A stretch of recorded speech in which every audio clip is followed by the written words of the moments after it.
I'm Matt, and I'm here doing a draw inspection on a new construction site, which is another one of the things we do.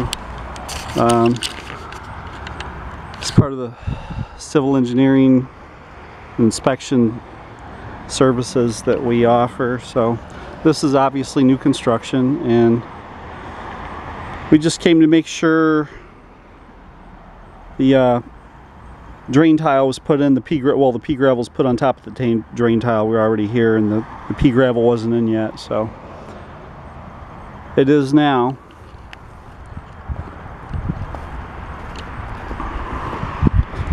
We take pictures and video sometimes just to document. There's the drain tile sticking up right there at the bottom of this egress window. This is called an egress window for a fire escape. So they'll backfill this dirt around here.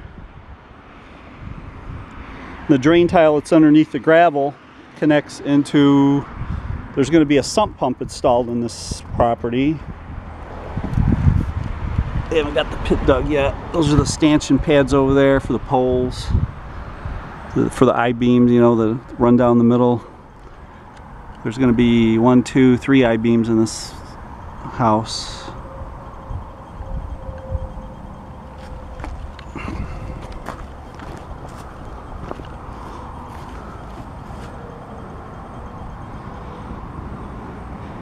It'd be really nice if they filled this whole trench up with gravel, but no one does that. It costs too much.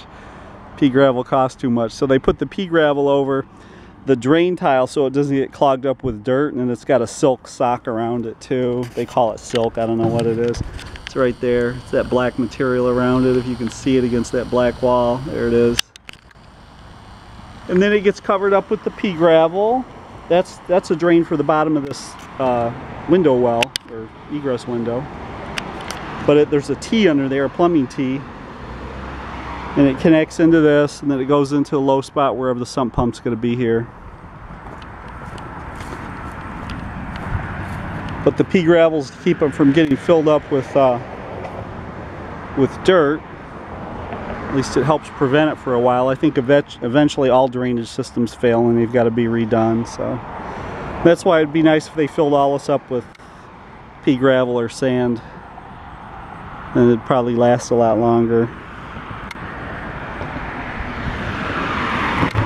I don't know why they don't do a drain tile in the inside wall. I saw them do that, all along the perimeter of the wall.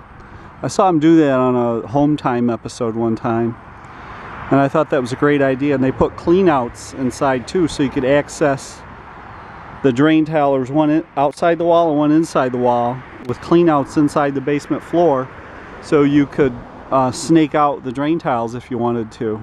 I thought that was a great idea. That's how all houses should be built.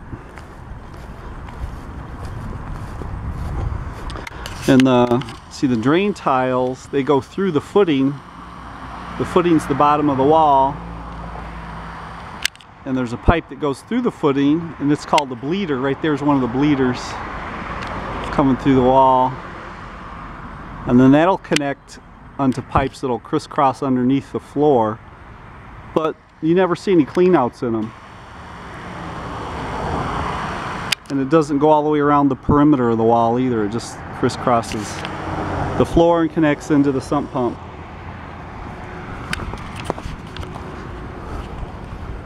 So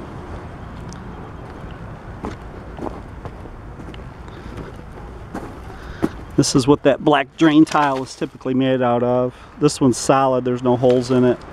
But the drain tile that's under that pea gravel is very similar to this, but it's full of thousands of holes, so that the water can drain into it, leach into it, and then be directed over to the sump pit so it could fill in. So it could be pumped out, I mean. So here's the lead wall. There's going to be a garage right here. That's the lead wall for that. There's a footing underneath there, underneath the lead wall. Uh-oh, it's starting to rain.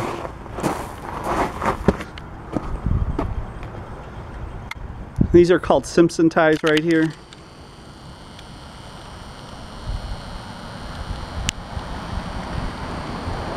So the mud sill or sill plate, whatever you want to call it, will be put on top of that. Be a little foam insulation put down.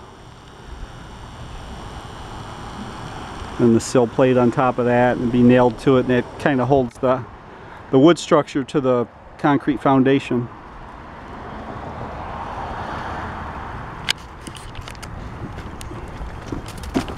Yeah. All right, that's it.